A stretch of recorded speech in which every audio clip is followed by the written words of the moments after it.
every time Rick hit it sort of went, and so he kept going back and hitting that same note, just a... Few names in rock command as much respect, or as much quiet controversy, as David Gilmour. As the voice, guitarist, and creative force behind Pink Floyd, after the departure of Roger Waters, Gilmour shaped the sound of progressive rock. His solos in Comfortably Numb and Time are often described as spiritual experiences. But even legends have enemies. Behind Gilmour's calm smile and controlled demeanor lies a lifetime of creative clashes, wounded egos, and artistic rivalries. Some called him a perfectionist. Others said he was an emotional iceberg. But one thing is certain: David Gilmour didn't always get along with his peers. These are 7 musicians who, at one time or another, truly hated David Gilmour, and the stories behind the grudges that shook the rock world. 1. Roger Waters. If there's one rivalry in music history that stands above all others, it's David Gilmour versus Roger Waters. The two started as bandmates and co-creators in Pink Floyd, but by the late 1970s, their partnership had turned into all-out war. Waters, the band's conceptual genius, felt he was the only one pushing Pink Floyd forward. Gilmour, meanwhile, thought Waters had become a dictator, suffocating the creativity of the group. The breaking point came during the making of The Wall. Waters wrote most of the album, but dismissed Gilmour's ideas. Gilmour responded by pouring his soul into the haunting solo of Comfortably Numb, a moment of rebellion that became one of rock's greatest. After Waters left the band in 1985, the insults flew like shrapnel. Waters accused Gilmour of stealing the name Pink Floyd and called the post-Waters albums rubbish. Gilmour fired back in interviews, saying Waters' ego had destroyed the band's unity. Even decades later, their fragile reunions were drenched in tension. Though fans dreamed of reconciliation, both men admitted that working together again was emotionally impossible. This wasn't just a rivalry. It was a Cold War that lasted half a century. 2. Syd Barrett. Before Gilmour joined Pink Floyd, there was Syd Barrett, the band's original leader and visionary. When Barrett's mental health began to decline due to heavy LSD use and emotional instability, the band made a painful decision. They brought in Gilmour to replace him. At first, Gilmour tried to help his old friend. He played live while Barrett stood frozen on stage. But soon, Barrett was out, and Gilmour was in. The emotional fallout was devastating. Syd reportedly felt betrayed, believing Gilmour had taken his band, his friends, and his identity. While Gilmour always insisted he tried to support Barrett financially, the two rarely spoke again. The haunting irony? Gilmour's guitar work on songs like Shine on You Crazy Diamond was a tribute to Barrett, yet also a confession of guilt. It's one of the most emotional rivalries in rock history, a friendship broken not by hatred, but by tragedy. Still, to some who knew Barrett, that pain looked a lot like hate. 3. Eric Clapton. In the 1970s, both Eric Clapton and David Gilmour were considered guitar gods.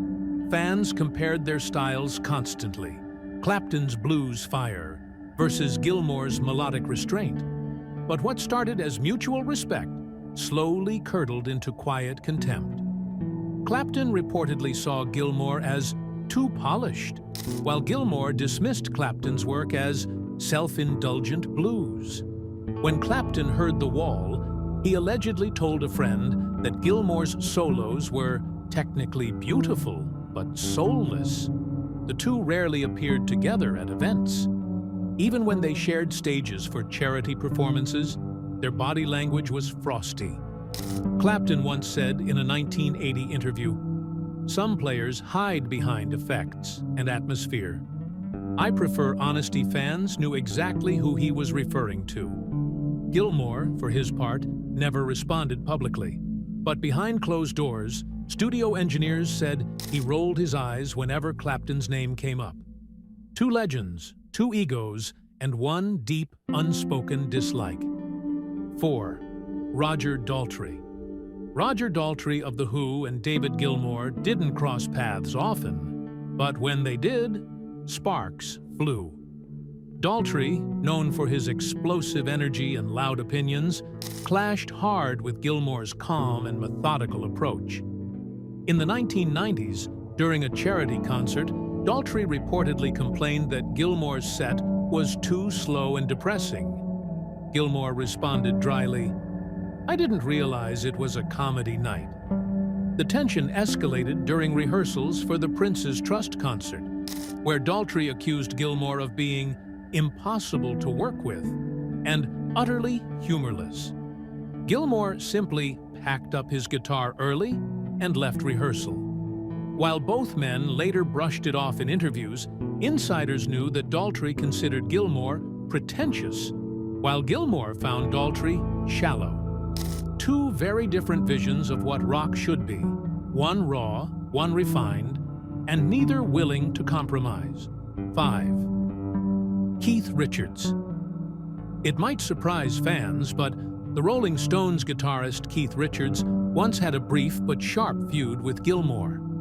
The story began in the late 80s, when Gilmour made a few critical comments about the Stones' declining live performances. Richards fired back viciously, calling Pink Floyd music for dentists, and saying, "Gilmour makes great background noise for people who don't like rock." Gilmour laughed it off publicly, but those who knew him said he was furious. When asked years later about the insult, Gilmour simply said, "Some people mistake volume for passion." Behind the scenes, the two guitarists shared mutual disdain. Richards thought Gilmour was a studio perfectionist with no swagger, and Gilmour thought Richards was a sloppy relic who mistook attitude for talent. Their rivalry never reached headlines like others, but among rock insiders, the animosity was real and lasting. 6. Bob Geldof. Bob Geldof owes a part of his acting fame to Pink Floyd The Wall, 1982, where he played the film's lead role. But behind the scenes, Geldof and Gilmour reportedly hated each other. Geldof, who was known for his punk edge, found Gilmour arrogant and detached. During filming, Geldof complained that Gilmour constantly interfered with his performance, offering unwanted advice about how to feel the music. In one famous argument, Geldof supposedly shouted, "You're not the director, mate," to which Gilmour coolly replied, "No, but I am the reason you're here." Their working relationship collapsed after that. Geldof later said in a 1990 interview that Gilmour lives in his own little sonic bubble. Gilmour never mentioned Geldof again. Two artists from different worlds, one raw and emotional, the other precise and controlled, collided, and neither walked away with respect for the other. 7. Brian Eno. Brian Eno and David Gilmour represent two different schools of thought in music. Gilmour, the guitar-based traditionalist; Eno, the pioneer of ambient sound and experimental production. Their paths crossed during sessions in the late 1970s, and at first, there was admiration.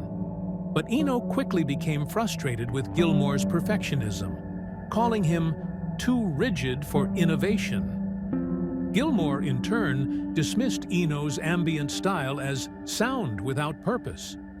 Their artistic philosophies were simply incompatible. Eno once told Mojo magazine, "Gilmour's music sounds like it's trapped in a museum." Gilmour responded years later, saying he found Eno's work aimless. Though both contributed massively to the evolution of sound, neither could stand the other's methods. For Eno, Gilmour was too conservative. For Gilmour, Eno was too chaotic. The respect was intellectual, but the dislike was personal. David Gilmour's legacy is unquestionable. He's one of the greatest guitarists ever to hold a Stratocaster.